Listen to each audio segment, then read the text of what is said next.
Chapter है पहला और इस चैप्टर का नाम है केमिकल रिएक्शन एंड इक्वेशन। बात समझ में आ रही है?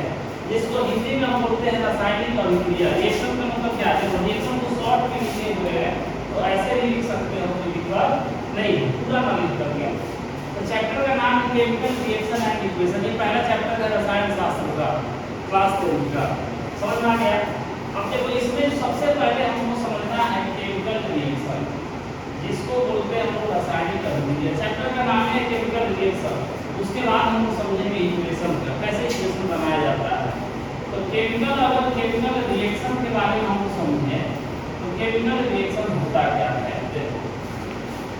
जब कोई पदार्थ, जैसे मान लो कोई भी पदार्थ एक हो चाहे एक से अधिक हो, जब दोनों एक दूसरे के साथ रिएक्ट कर जाए, मतलब दोनों एक दूसरे के साथ अभिक्रिया कर जाए। जैसे मान लो कि हम एक पदार्थ ले लें, यहाँ पे A और एक B दो अलग अलग पदार्थ है, दोनों का गुण अलग अलग था। A और B दोनों अलग अलग गुण के पदार्थ थे। जब दोनों एक दूसरे से क्या कर दिया? अभिक्रिया कर दिया। तो यहाँ पर मान लो कि बन गया जो हमारा नया पदार्थ बना वो AB बना। बात समझ में आ रही है? A अलग गुण का पदार्थ था, B अलग गुण का पदार्थ था।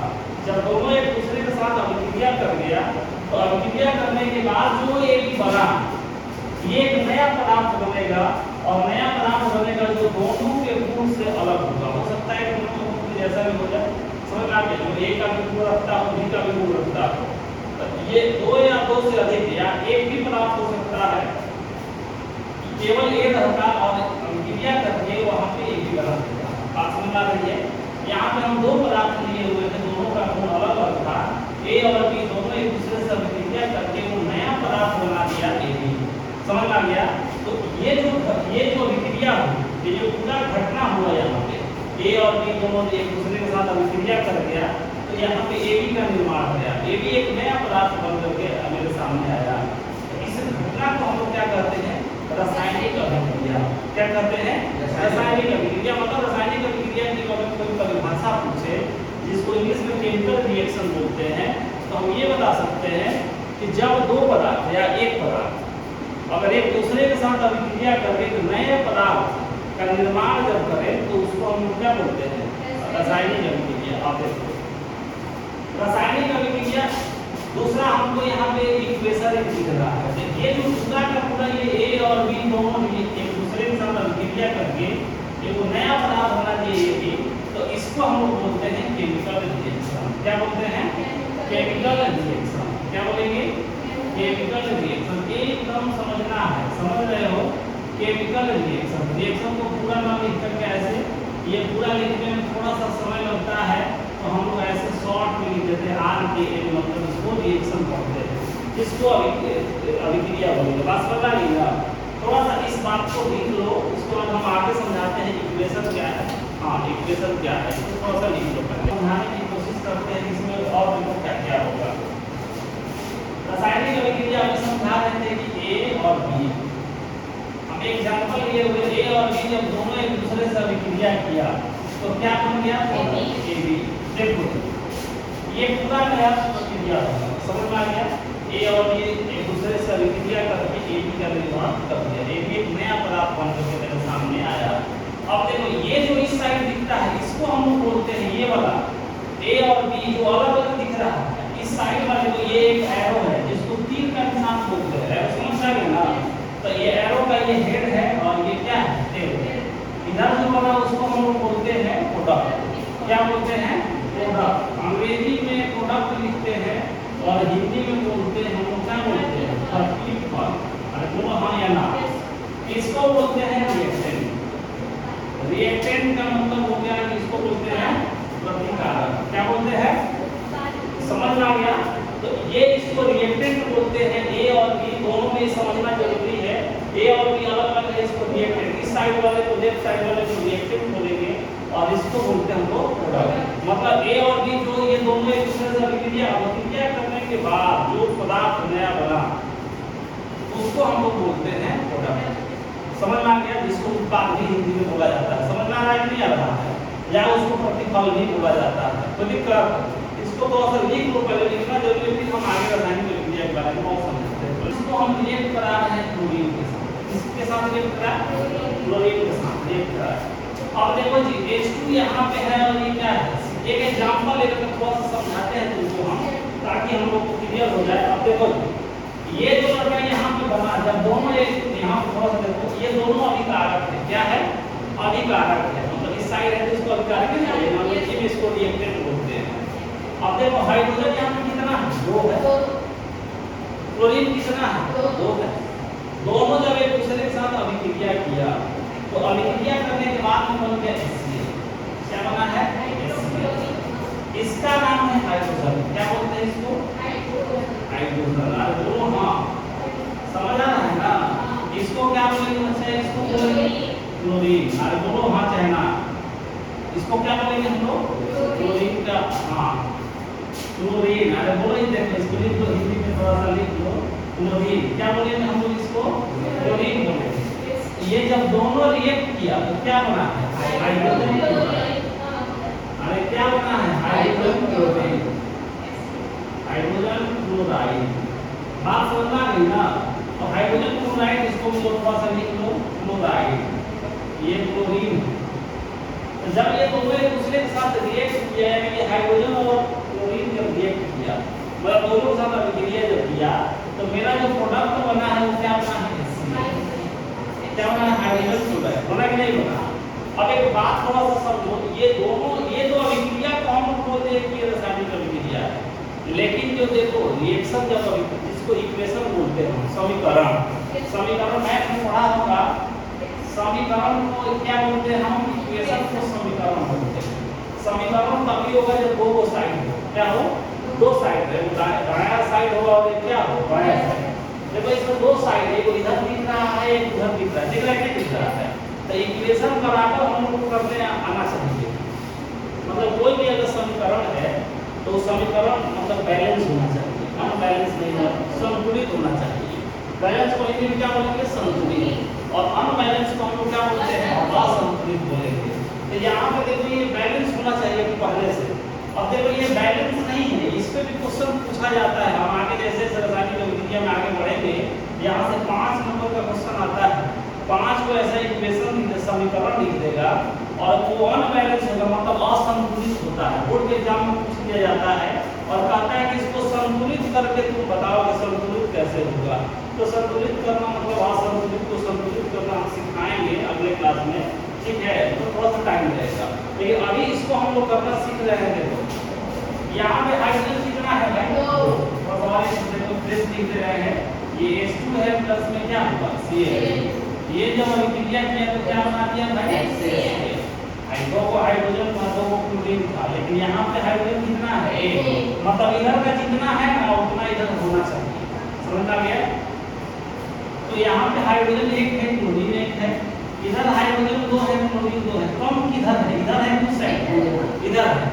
मतलब इसके संख्या को हमको बराबर करना है। करना है कि नहीं करना है? अब देखो कोई अगर बच्चा सोचे कि हम सर यहाँ पे ऐसे 2 लिख दे और यहाँ पे 2 लिख दिया, जब बैलेंस संतुलित करेंगे हम तो सेपरेट नीचे में कभी भी नहीं लिख सकते हैं। बात समझ आ रहा है ना? जब भी लिखेंगे तो सबके लिए लिखेंगे। बात समझ आ रहा है कि अलग अलग नहीं लिख सकते हैं। ऐसा नहीं कि H2 लिख दिए, Cl लिख दिए। ये सही तरीका है कि गलत तरीका है? गलत है। ऐसा बैलेंस संतुलित करने का नियम नहीं है। तो हम क्या करेंगे, यहाँ पे अगर मान लो यहाँ 2 से अगर मल्टीप्लाई करते हैं, 2 से मल्टीप्लाई कर देते, ये जो 2 है ना, ये हाइड्रोजन के लिए भी हो गया और क्लोरीन के लिए भी हो गया। मतलब हाइड्रोजन भी 2 हो गया और क्लोरीन भी 2 हो गया। सिंपल तरीका होता है बैलेंस करने का।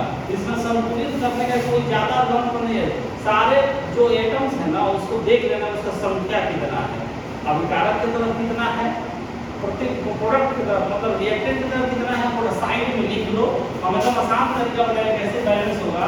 और दोनों तरफ देखो जो कम है ज्यादा है किस तरह से, अगर एक को बैलेंस करना सीख गए हम तो आराम से इसको संतुलित करके 2-4 नंबर आराम से ले सकते हैं बोर्ड एग्जाम में। कोई बड़ी बात नहीं है। देखो यहाँ पे तो ये 2 हाइड्रोजन था, इधर 2 हाइड्रोजन हो गया, नहीं हो गया? क्लोरीन यहाँ पे 2 था, यहाँ भी क्लोरीन 2 हो गया। इसमें कोई दिक्कत है? ये जो अब मेरा समीकरण बना ये संतुलित बना, असंतुलित नहीं था। जो पहले जो लिखे थे ये असंतुलित था, मतलब अनबैलेंस था। और इसको हम बैलेंस कर दिए तो फाइनल आंसर इस फॉर्म में ही छोड़ा जाता है। मतलब ये जो समीकरण है मेरा रासायनिक समीकरण, ये एक बैलेंस पूरक संतुलित समीकरण है। इसको लिख लो, फिर एक एग्जांपल लेते हैं, हम इसको समझाते हैं। अगर इसको बोलते हैं हम प्रॉपर्टीज ऑफ केमिकल रिएक्शन, क्या लिखेंगे हम लोग का जो टॉपिक ऑफ है properties of chemical reaction, properties of chemical reaction मतलब रासायनिक अभिक्रियाएं की विशेषता, हिंदी इसका होगा, लिख लेना properties of chemical reaction.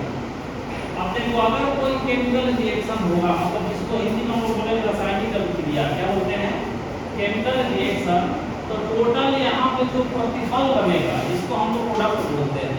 Total 6 तरह का चेंजिंग देखने को हमको मिलेगा।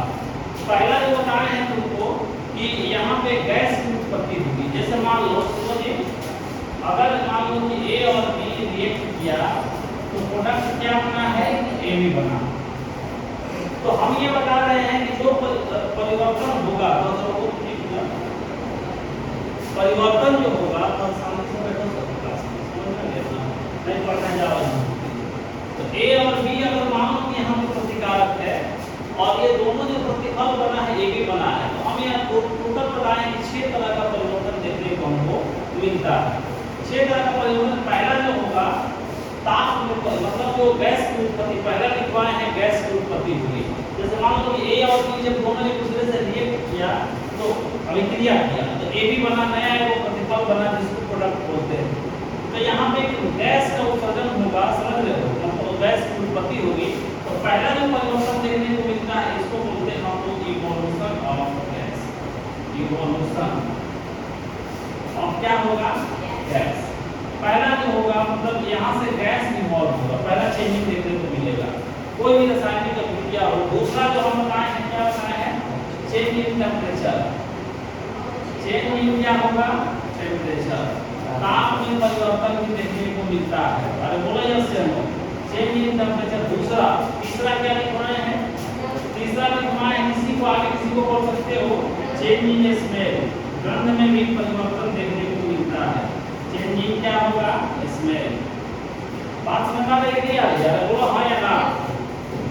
चौथा जो देखने को हमको मिलता है स्टेट में, अवस्था में परिवर्तित हो सकता है कि सॉलिड और लिक्विड जो रिएक्ट करे वो गैसीय से स्टेट में बदल जाए, समझ रहे हो। तो यहाँ पे अवस्था में बदलता है, इसको बोलते हैं हम चेंज इन स्टेट। लिखते चलो फटाफट सब, ये जो टोटल यहाँ पे दिख रहा है ये सब परिवर्तन हमको देखने को मिलता है। चेंज इन स्टेट एक जो